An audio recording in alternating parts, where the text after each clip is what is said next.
Alhamdulillah udah selesai sholat subuhnya guys. Ini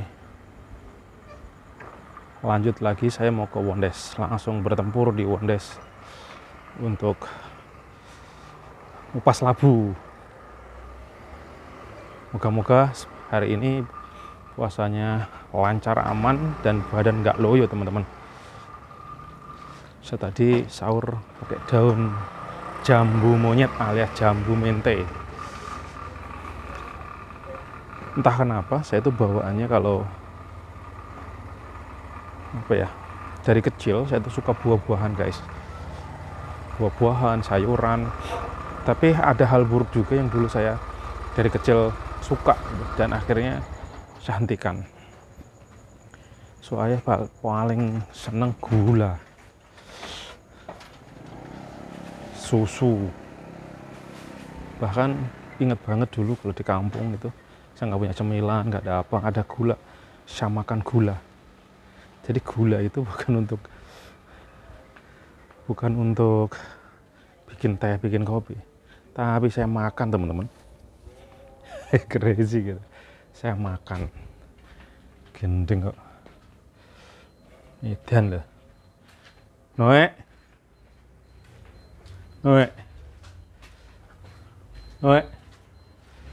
jadi gula itu tak makan teman-teman.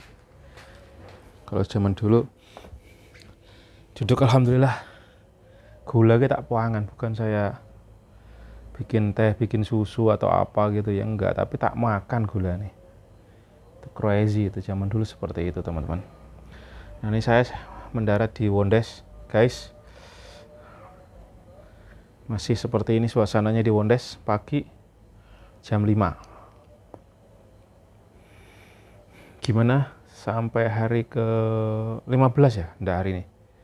Insya Allah kalau enggak salah ya 15. Pencerahan apa atau hal apa yang didapat dari puasa Ramadan kali ini teman-teman? Kalau saya siapa ya? Kalau saya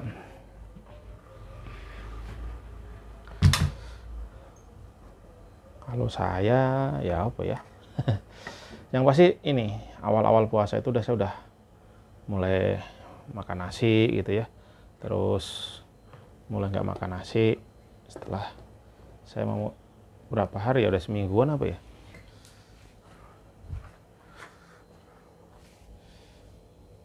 Saya nggak makan nasi gitu.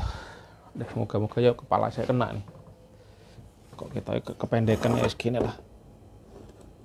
Nih pakai tripod kacrut bisa melehai. Nah kalau Ramadan ini yang tak dapat apa sih, salah sijine ya itu, waktu itu saya kan udah mulai mengurangi makan yang karbonasi terutama, karena merasa badan saya itu berat, ini miluk-miluk nih, dan yang rada nggak nyaman tuh kalau perutnya udah gelembung. Entah kenapa di badan saya ini kalau udah makanin nasi ya gampang semok gitu guys. Dulu ya saya nggak ngerti lah, ya wis mangan wae. Efeknya badan saya tuh suka loyo, lemes segala macam teman-teman. Terus akhirnya seiring berjalannya waktu ya mungkin apakah kalau di usia-usia udah 40 ke sini apa 30 ke atas itu baru mulai paham atau nggak ngerti lah saya. Tapi ya baru akhir-akhir ini paling berapa ya saya tuh bener-bener atensi masalah ini perlu ya jaga ini jaga itu gitu. Dan alhamdulillah ya kalau sekarang kalau mau badannya fresh, mau berat badan nyaman gitu ya, ternyata pola makan dan pola hidup teman-teman itu yang tak rubah. Walaupun saya belum 100% yang strict banget yang bisa gitu, tapi saya berusaha dan efeknya ya badanku lebih nyaman, lebih nggak gampang loyo, nggak gampang lemes. Yang tak lakukan adalah perubahan-perubahan bagaimana pola tidur, terutama itu yang benar-benar saya perjuang banget itu gimana merubah pola tidur teman-teman. Pola tidur dulu kan saya kalau tidur ya ngawur, pokoknya bangun jam 5:30 jam 6 itu udah hebat banget, udah keren gitu. Tapi setelah saya coba pelajari lah, Nabi kan ngajarin bahwa kita tuh umat Islam terutama sholat subuh aja pasti sebelum jam 5. Kalau kayak hari ini jam 4.30 39. Nah gimana mau bangun itu dan menjalankan syariat yang benar, perintah Allah yang benar gitu. Pasti setelah semakin kesini saya mulai renungkan, mulai sadarin bahwa perintah Allah itu untuk kebaikan. Dan yang butuh bukan Allah, kita manusia teman-teman.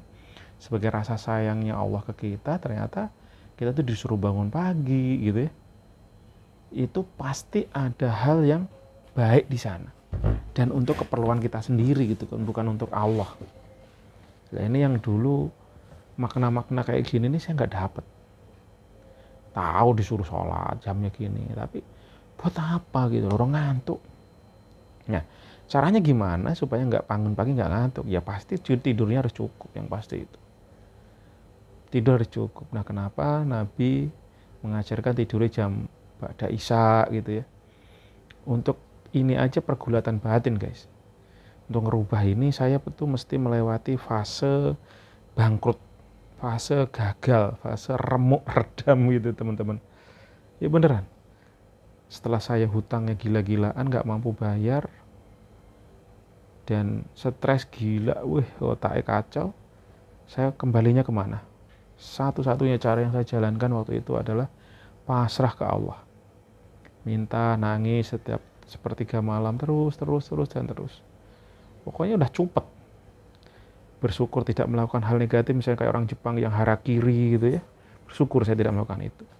Tapi tekanannya itu luar biasa karena pertama emang gak bayar hutang, kedua tidak bisa mencukupi kebutuhan ekonomi keluarga. Jadi merasa saya itu punya tanggung jawab tapi tidak bisa melesaikan, rasanya gitu.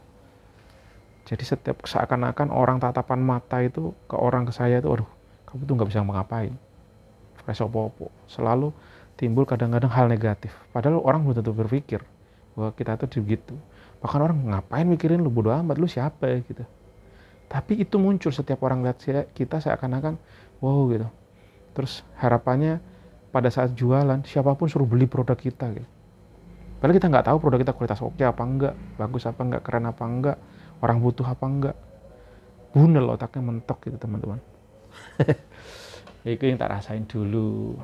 Nah seiring berjalannya waktu ya pelan-pelan berubah ya. Pelan-pelan pelajaran, dan itu pun teruslah sampai saat ini. Apakah masalah saya selesai? Enggak. Selalu aja ada hal yang saya pelajari, gagal salah. Terus makanya kenapa saya memilih dunia wirausaha seperti itu teman-teman. Yaitu alasan saya supaya saya terus belajar, berubah, dan semakin kesini pengennya bisa menebar manfaat gitu. Karena sebaik-baik orang adalah orang yang bermanfaat orang lain. Dan efeknya apa kalau udah bermanfaat orang lain? Ternyata kawan-kawan, setelah saya coba-coba renungkan, itu satu kata-kata yang sebaik-baik orang udah bermanfaat. Duh, ki opo maknanya gitu. Kalau yang tak cerna, yang tak pahami begini. Kita tuh misalkan saya contoh jualan ya, jualan somai lah seperti yang saya lakukan setiap hari gitu. Itu kan saya kan artinya apa? Memberikan manfaat ke orang. Orang perlu jajanan, perlu makanan, perlu solusi dalam hidupnya untuk nyemil-nyemil, terus bikin yang makanan yang kualitas, yang ikannya tenggiri asli gitu ya. Ya akhirnya saya supply ke sana. Artinya kan saya menebar manfaat. Nah manfaatnya apa? Orang jadi tercukupi, problemnya tadi, masalahnya tadi, kepengennya tadi bisa, kemecernya tadi bisa terobati dengan harus membayar. Dan saya menjaga gimana kualitas terbaik. Nah semakin banyak manfaat yang saya berikan, semakin banyak jualan saya, berarti kan saya bermanfaat ke orang. Rezeki pun mengikuti teman-teman. Oh ternyata sesimpel itu ya. Dulu saya berpikir, kok nyari duit susah banget, sulit banget. Dan tadi juga saya dengerin juga ada kata-kata yang nggak 100% benar, cuma menurut saya ambil, saya benernya juga. Yang saya ambil adalah hal yang benernya saja menurut saya gitu ya. Contoh, uang itu nggak bisa dikejar-kejar untuk mendapatkannya. Seperti layaknya lah kupu-kupu gitu loh. Kupu-kupu itu dikejar-kejar makin menjauh. Kata orang itu tadi ya. Analoginya sih menurut aku ada nyambungnya, tapi apakah 100 bener, walau alam. Jadi katanya analoginya kita seperti kupu-kupu. mengejar kupu-kupu semakin dikejar susah kan, pak terbang sono ke sini kita nangkep suatu hal. Bukan berarti nggak bisa nangkep loh ya. Kalau kita punya jaring, lemparin jaring, kena semua. Nah di sini untuk mendapatkan kupu-kupu itu kadang kita ya pakai jaring. Itu udah pasti kelasnya udah tinggi karena harus pakai jaring, bangun tinggi, tempatnya juga segala macam lah ya. Bisa juga yang paling keren itu adalah untuk mendatangkan kupu-kupu ke sekitaran kita adalah kita memiliki kebun bunga. Bunga yang bagus, yang cantik, yang akan mengundang kupu-kupu datang. Tapi juga diingat, yang punya bunga bukan cuman kita. Banyak kawan-kawan kita, orang lain itu punya bunga. Nah, dalam hati, maksudnya piye ya?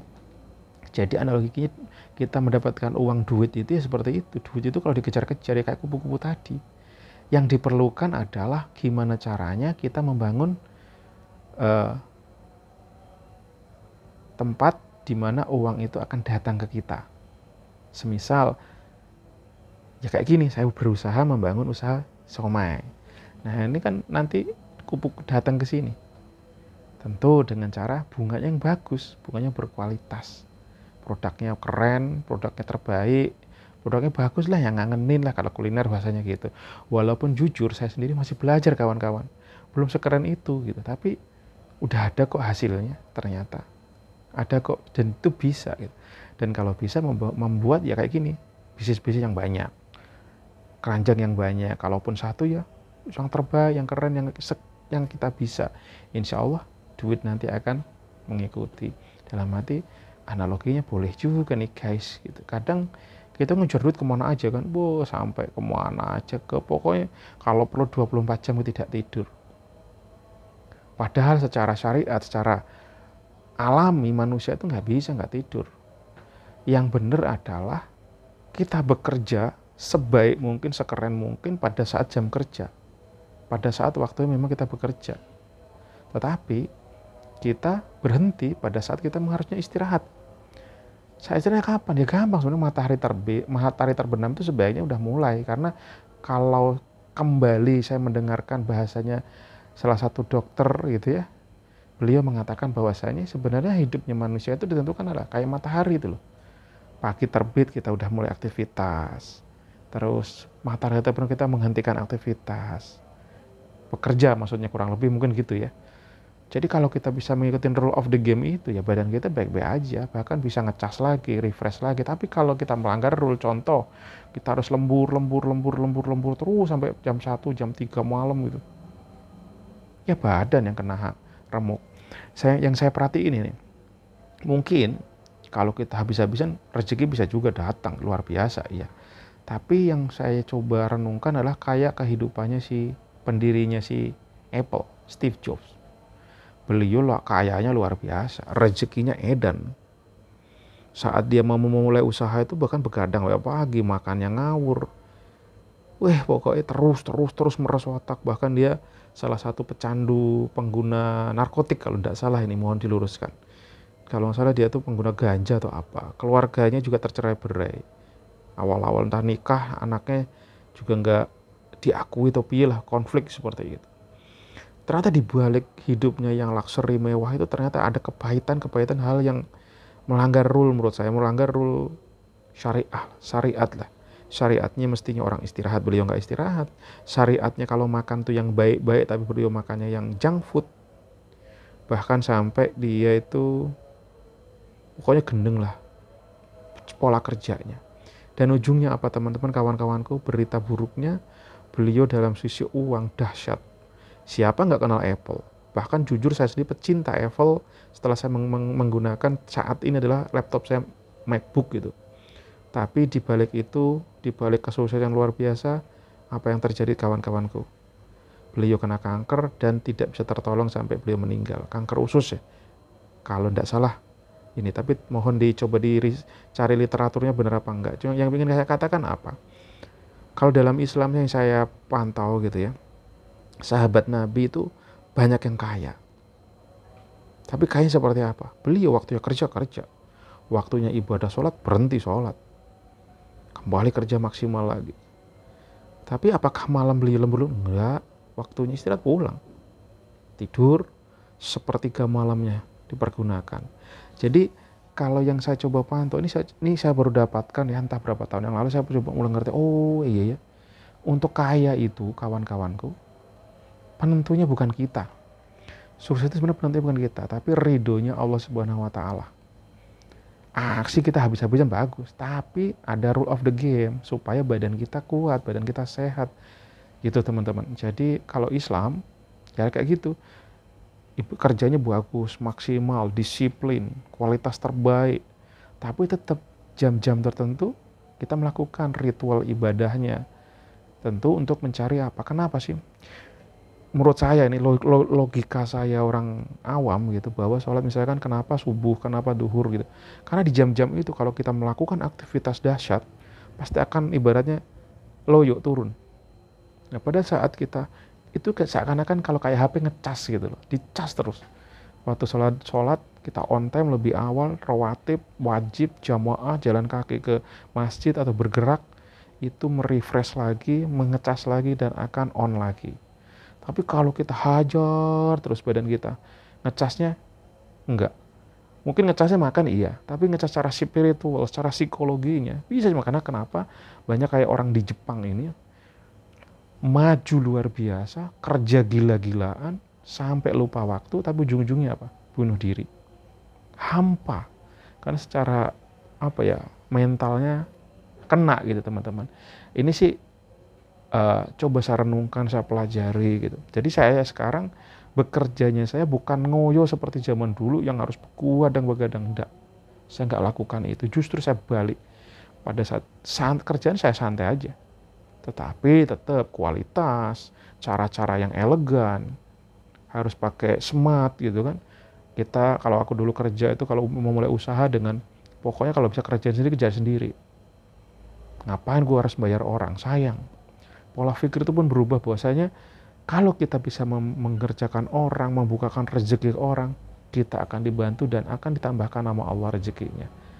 Pola pikirnya harus saya rubah. Saya dulu pelit, tapi sekarang coba balik. Karena sejatinya saat saya membuka kesempatan ke orang, saya akan dibuka kesempatan oleh Allah. Itu yang saya rasakan sampai detik ini. Bahkan banyak hal-hal mukjizat yang saya terima pada saat saya udah jalanin hal-hal yang dulu bertolak belakang dengan pola pikir saya. Wah, udah kepanjangan teman-teman. Sekian dulu. Lanjut di next video. Assalamualaikum warahmatullahi wabarakatuh.